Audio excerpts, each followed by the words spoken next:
start on this camera. You can do your intro. Yeah. And then just go into the conversation as usual. And then we'll also end over there. Okay. So let me just recording on here, here. All right, I guess we got it all. All right, we are ready whenever you are. Welcome to A Shot in the Arm podcast. Day 2 of the World Health Assembly, the 28th of May. And boy, what a lot is going on today. We'll be expecting the conversations taking place at the General Assembly, the World Health Assembly, on the international health regulations, the pandemics treaty, a lot going on. And it reminded me actually of looking at a press release that the international panel on pandemic preparedness headed by the Right Honourable Helen Clark released last night. And I thought I might actually take a moment to quote a little bit of what she had to say. New pandemic threats will not wait for papers to be signed in Geneva. Helen Clark, you are spot on. And if by any chance you are indeed listening or watching to this podcast, we'd love to have you on the show to find out more about what you think about post-COVID pandemic preparation. But on today's episode, we're going to take a look behind the headlines a little bit, because coming up on Friday in Committee B of the WHA, there will be a discussion around a new report that the WHO has produced about the rates of increases of STIs, particularly gonorrhea, syphilis, obviously the hepatitis and HIV. And, you know, I think syphilis particularly can be described as the canary in the coal mine when it comes to infectious disease, because if there's something going on there, if you see rates of infection increasing, you know you've got a problem either happening under the surface or indeed right in front of your face, but you don't have the data to and evidence to identify it. So to help us make sense of what's going on in the rates of increase in sexually transmitted infections, and indeed the report that the WHO is presenting to the World Health Assembly, I am delighted to be joined by, and I'm looking at the notes because in classic WHO style, the title of my guest is like a Charles Dickens novel in itself.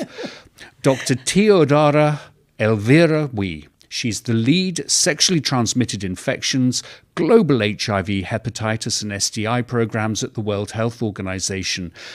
Teo, welcome to A Shot in the Arm podcast. Thank you so much, Ben, for having me today. No, it's really terrific you could join us, and really appreciate you giving us the time in what must be an incredibly busy week. Yes, I'm sure. So, the report that you all released at the end of last week, seeing dramatic increases of sexually transmitted infections. What's going on? What does the report say about that? Thank you so much, Ben. I think if you look at the report, you will note that initially in 2020, we had about an estimate of 7 million syphilis cases. And now in 2022, which is just released now, you will note that the estimate of syphilis has gone up to 8 million. So that is an increase of almost 1 million cases of new syphilis occurring. Also, in addition to that, I think you need to know that syphilis is not the only issue here.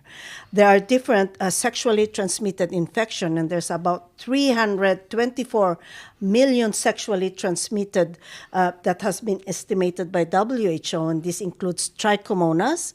It also includes chlamydial infection, includes gonococcal infection, and also syphilis infection. So if you look at this, these are the bacterial infections that can be cured. But in addition to that, there are also other sexually transmitted infection. For example, you have the herpes simplex virus infection, which is commonly known as the genital herpes infection. And there's about 660 million new cases occurring every year. Well, and that's only for herpes. I heard that herpes is the most searched term on the WHO website. Of course. And then in addition to that, HPV, the human papilloma virus, which causes genital warts. If you look at our current estimate, there is 1 in 3 men who have had a genital wart infection. So if you look at it, Ben, sexually transmitted infection is very common. It is also because all of us love to have sex. And that's why we have all this infection as a side effect or an outcome of a person having sex. And normalizing sex, I know, is something that you're very passionate about, and we'll come back to it in a minute. But this seems to me, you're saying it, this is human behavior. People have sex. They get sexually transmitted infections. Why should we worry? Why should this increase worry us? Oh, it's worrisome. Firstly, because there are many effects of an untreated sexually transmitted infection. For example, if you have an untreated gonococcal or a chlamydial infection, it causes adverse effects in pregnancy. It can cause, it can seal off your fallopian tube and you can have ectopic pregnancy. And in addition to that, your baby can have an infection such as, blindness because of conjunctivitis or also because of pneumonia from chlamydial infection. For syphilis, it's even worse because if a mother is infected with syphilis and it would infect the baby, it can even cause stillbirth. It can cause congenital syphilis if they're born with a mother having an untreated syphilis. Thirdly, this also causes infertility and also other effects of the sexual and reproductive health infections that you can also have. But also very importantly, I think, is that it increases your risk for HIV. Having herpes will have you having an increased risk of 3 to 5 times risk for HIV transmission, for example. But more importantly, HPV causes cervical cancer. It can cause anal cancer. It can also cause oral cancer. And most of all, I think having a sexually transmitted, which it also causes psychological effects, It's an issue of your partner having sexually transmitted infection causes relationship issues. It causes psychological effects that are not measurable. So there's a lot of why STIs are so important, I think, because of all these different things. Are you seeing perhaps things going on in society that are driving these increases? Again, in the report, it was talking about the impact, say, of erectile dysfunction medications, or perhaps the role of dating apps and access to, potentially more sexual partners. Yeah, You're nodding your head vigorously. Yeah, I think the way we have sex and the way we find partners are changing over time. I think, Ben, you and I, when we were young, we find our partners when we meet them socially, we have parties and all of that. And that's how we meet our partners or things like that. But now, the social media has really given us the chance to expand the way we are meeting people. We have these dating apps. Of course, not even these young people are already using dating apps. Of all ages, people are using dating apps. And then, therefore, as a result of that, you have a better access to more casual sex. And as a result of that, then the more you have casual sex and the more multiple partners you have, then there is an increase in sexually transmitted infection. And I think one thing that you would look at it is because most sexually transmitted infections are also asymptomatic. So even if you had sex with someone, you will not know whether that person has a sexually transmitted infection. So being asymptomatic, having more partners, going into the dating app, finding more casual partners there, I think has really increased the risk of all these sexually transmitted infection rising. So just sticking with the apps for a minute, you're saying that this is right across age groups. So it's not just young people, it's people getting into their senior years. Of course, I know people. But are you also seeing the apps in, we always think of them being used in countries with, very good technology, the industrialized world, but is it across the board? And are you seeing it, say, in countries in Africa as well as Southeast Asia? I'm sure I see it in Asia because that's where I see it. I mean, I see them there. It's very common. I mean, I think it's a disclaimer. Maybe my son will be using it, for example, in the Philippines and all that. So it's very common, I think, for the apps. But although that's where you find a partner, maybe this is also an important opportunity where you can also find the solution, the education that you need. So I'm sure that there's both ways. It's good and it's bad in a way. I know that WHO, during the early phases of the Mpox outbreaks, had advertisements that it had placed on some of the meeting apps. And that caused some controversy with perhaps some of the member states. Was it appropriate for WHO to be doing this? Was that something that you felt you had to fight against? I think it was very helpful. I think we did our surveys with all these new dating apps that we did. We put our communication materials on impacts and prevention in the dating app. I think there is a little bit of a controversy, but what really mattered to us was that we involved the community, and it was really the community who utilized these dating apps and who provided the information for this dating app to really capitalize on the information related to impacts and how to prevent impacts. So I think WHO works with the community, and the community are the people who takes the lead in all these risk communication efforts that we have. Could you talk a bit about diagnosis and treatment? Because many of the STIs that you're talking about actually do have effective treatments if you get diagnosed soon enough. And I think this is an issue, and I think this is where we are really trying to work more from the WHO perspective. For the diagnosis, of course, the best way to diagnose an infection is to do it with a test.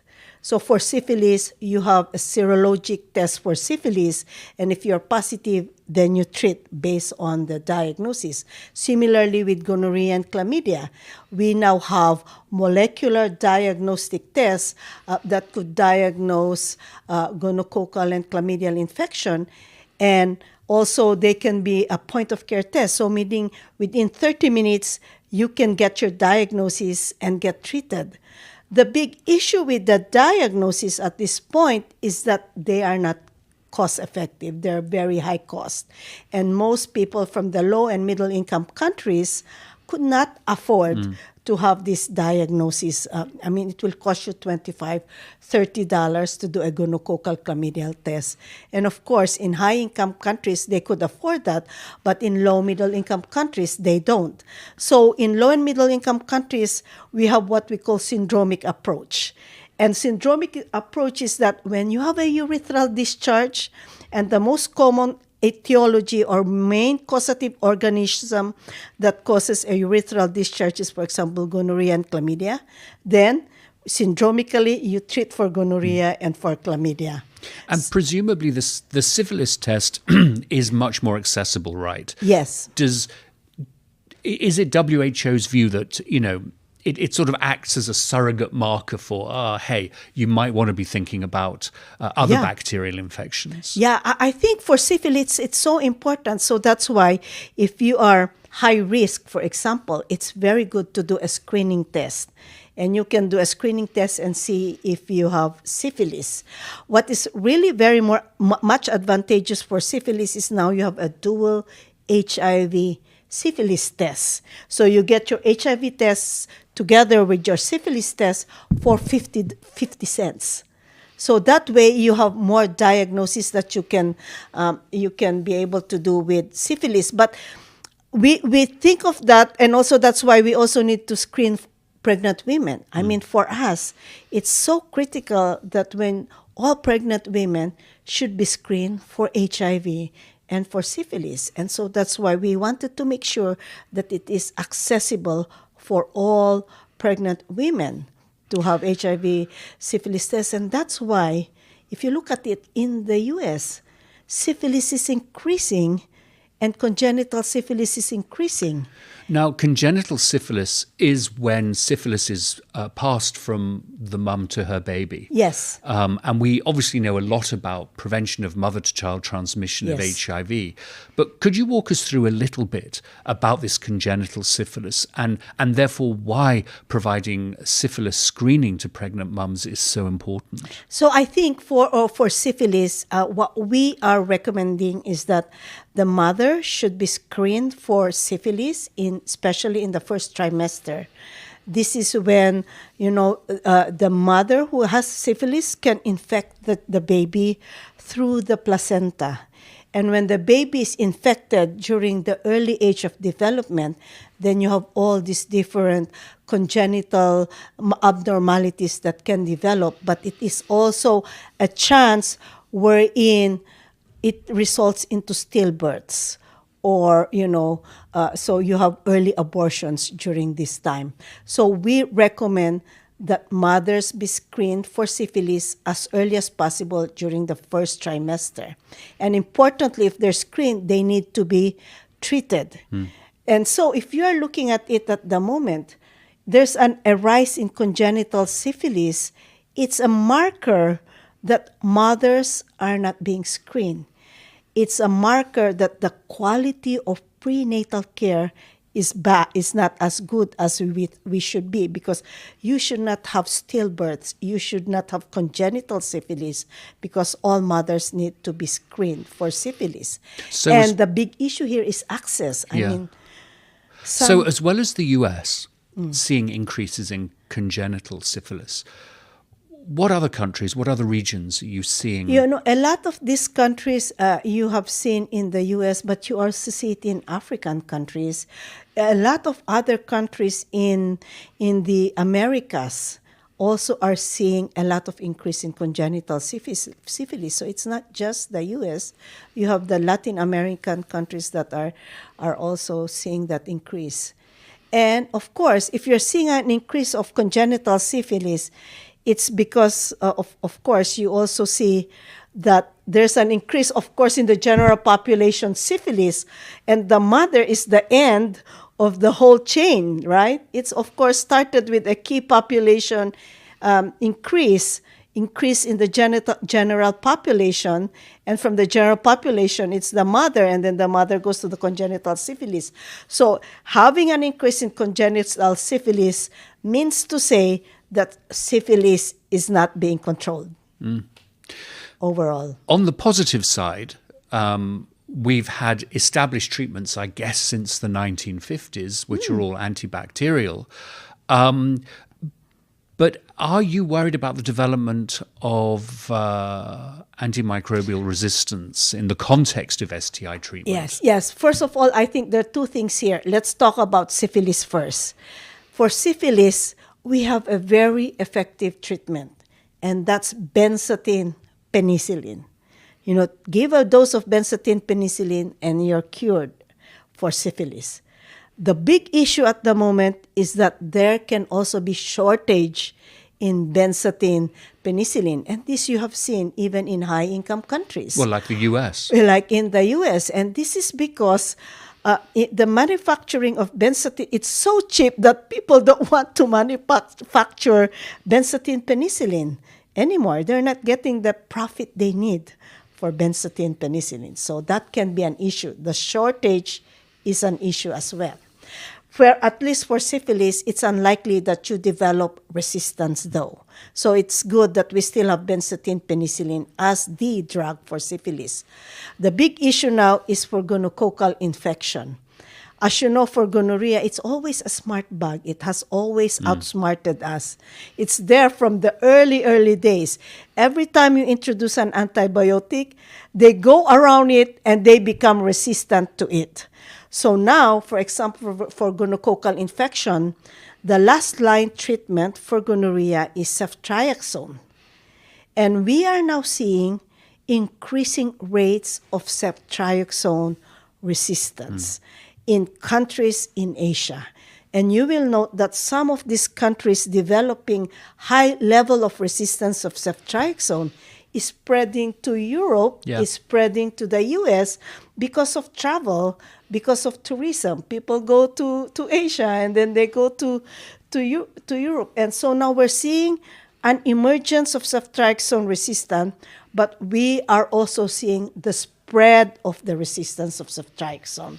So in a few years' time, we really need to have an alternative treatment for gonococcal infection. And is there anything in the pipeline, or do we need to incentivize researchers? We have 2 now in the pipeline that are on development, and hopefully they're coming out soon. So they've just developed their clinical trials, the phase 3 clinical trials, and this is soliflodacin and gepotidacin. Both of them are good, and they have seen good treatment efficacy and effectiveness for gonococcal infection. So hopefully we'll have that in a few years' time. I hope it's going to be FDA and WHO pre-qualify in the future. So changing tack, and now for something completely different. What about condoms? Are you seeing a reduction in condom use? And what's causing that? Well, remember during the early days of the HIV epidemic, like in us, we are so fearful of HIV. We use condoms because that was the only solution we had. And you know that there was a real increase of condom use. All the teenagers, all the adolescents during that time were using condoms. But of course, with time, now HIV is like something that you can prevent with pre-exposure prophylaxis. It's with HIV, when you get treated, you cannot transmit the infection anymore. So people don't use condom. And I think it's not, the culture is not there anymore. People don't like to use condom. Although with condom, I think you can prevent of a lot of sexually transmitted infection. You see that there's an increase in STIs is an indication that there's a decrease in condom use. Yeah. And that's where we're seeing where the issue is. People don't like to use condom. I think they need to invent more sensual condoms that could, that could make people use condoms again. We're also seeing an increase in, should we say, more traditional, one might even go as far as to say reactive policymaking as it relates to sex education around the world. So are you seeing some of those more conservative movements that are opposed to condom use having an impact in countries? I think that's the big issue here, is that when you hide talking about sex, when you're not openly looking at how you can protect yourselves, because it's so conservative, people don't use condoms and all that, then you see a bit of an increase in sexually transmitted infection, gonococcal infection, syphilis infection increase. I think when you look at that, especially in conservative cultures, I mean, if you don't talk about sex in your school where it's more professional, that's very common in European countries and all that. Even I think in our country, we talk about it in a way that it is, how do you protect yourself? But when it's hidden, you get your information somewhere else. And that can be, instead of helping the person, it can be more devastating that they traumatic. Traumatic in terms of looking at it in pornography and all that. So in a way, a child and an adolescent person will explore no matter where. And I think this is the big challenge for all of us, even for us parents. I mean, adolescent children will not talk about it among the parents. I mean, because they'd rather die than talk to parents about it. And I think this is where I always say that parents should be open about it, and they should be the main source of information to their children, because they will know better how to educate their children than doing it somewhere else, or finding the information somewhere else. And I think you, as parents and even teachers, they need to really be educated on how to talk about sex to your children and to your students. And that's lacking sometimes. Sexuality education needs to begin at home and needs to begin in our educational system. Oh, totally. I was just thinking to myself, with one big exception, my parents, who are anyway. A couple more questions before we wrap. Your colleague, Patty Garcia, wrote that of all these issues that are emerging that we've discussed, perhaps the most important is stigma. And you have a particular way of dealing with stigma, being, I think the language in some Western countries is sex positive. But how do you approach breaking the taboos of talking about sex? When you talk about sex, you prevent sexually transmitted infection. And I think there's many things that you need to look at it in terms of whom you should be talking about sex with and how it should be taught and all these things. Of course, we're a healthcare provider. It's always so important for them to talk about sex like any other infection. I mean, you say to them, for example, when you breathe, so you get pneumonia. You eat, you get gastroenteritis. The same thing. You talk of sexually transmitted infection because you had sex, right? It's normalizing the topic of sex and sexually transmitted infection, even among healthcare providers. So, but here you are at the WHO. You're meeting with ministers. You're meeting with health officials. How do you normalize talking about sex with them? It's hard. I tell you, it's not that easy to talk about sex with a lot of these politicians. I mean, you need to make sure that there are policies. Sex positivity, I think, is a movement that we need to be really addressing. But to start with, I think, is really what are the practical ways to tackle stigma. I mean, this does not only happen with sexually transmitted infection. This also happens, for example, in HIV, where stigma is a very big factor. But if you look at it, stigma is even more in sexually transmitted infection rather than in an HIV-infected person. It's because you normalize it in terms of the healthcare provision that you have. You've normalized it in terms of policies that are available. And I think from our perspective, if you're looking at it from a Ministry of Health and you're saying, how do you tackle stigma? You need to make sure that you have the right policies to tackle stigma from the healthcare provision aspect, from making sure that there's training related to stigma.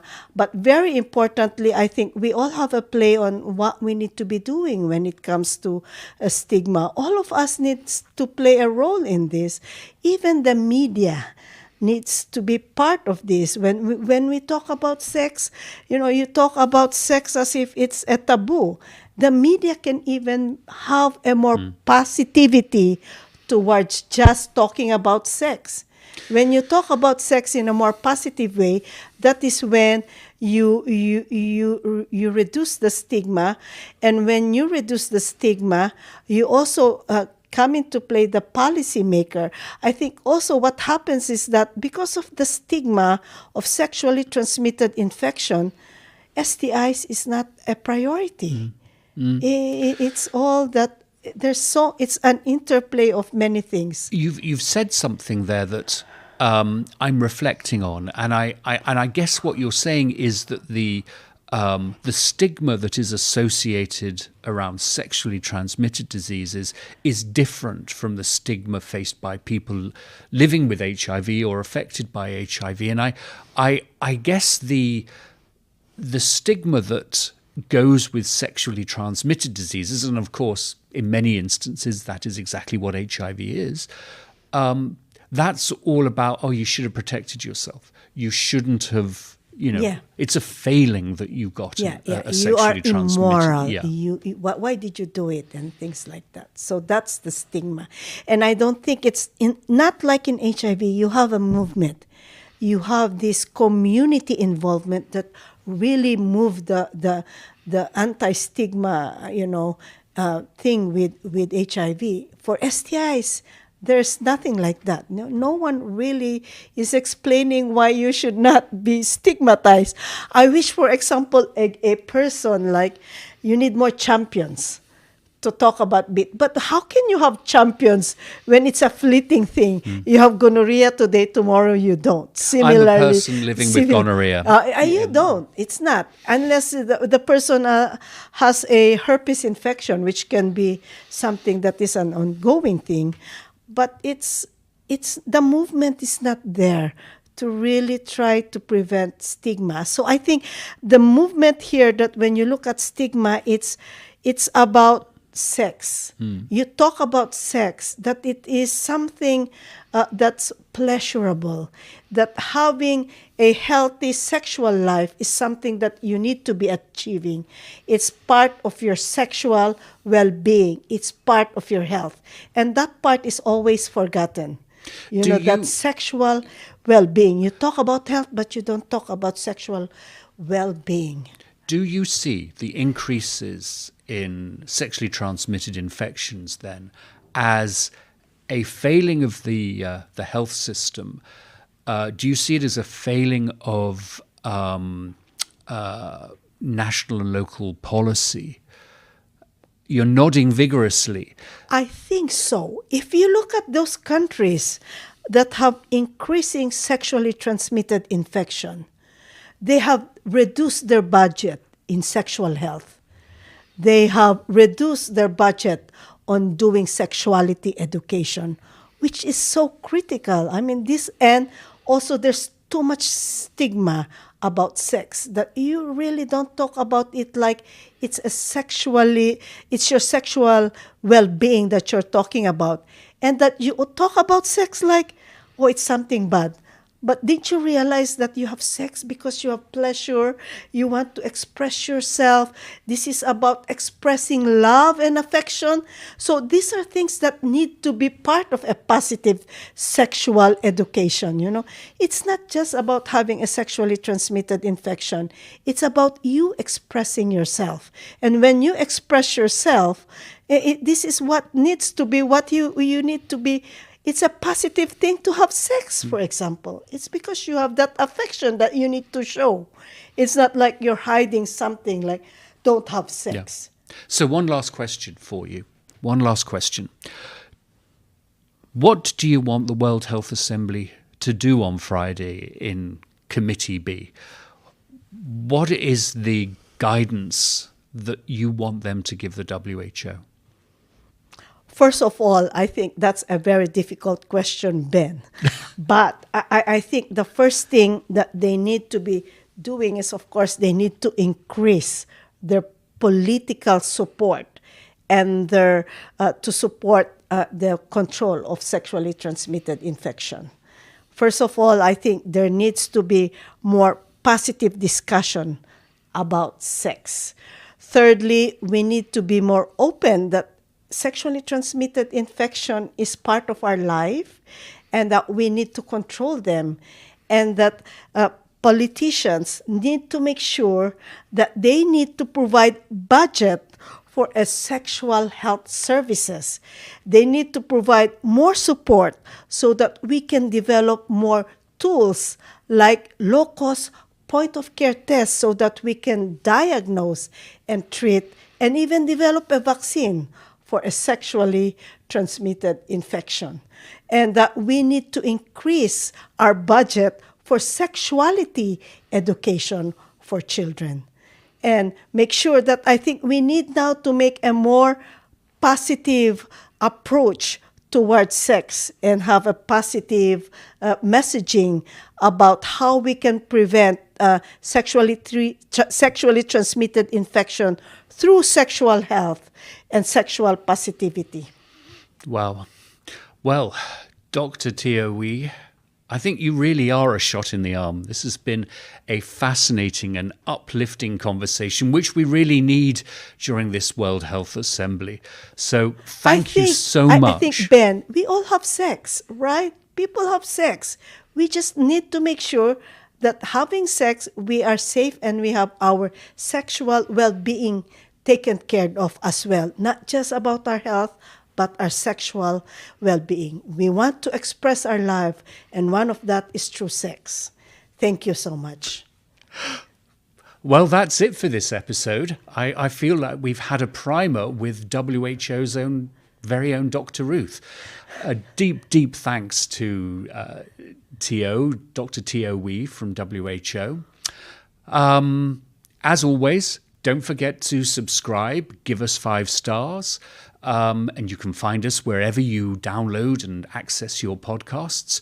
We'll be back tomorrow with another episode from the World Health Assembly.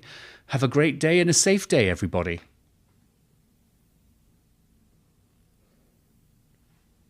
Well, I'm retiring, so it's okay. People will say WHO is doing this. I'm retiring soon, so no problem. That was terrific. That was really terrific. Thank you. I hope so.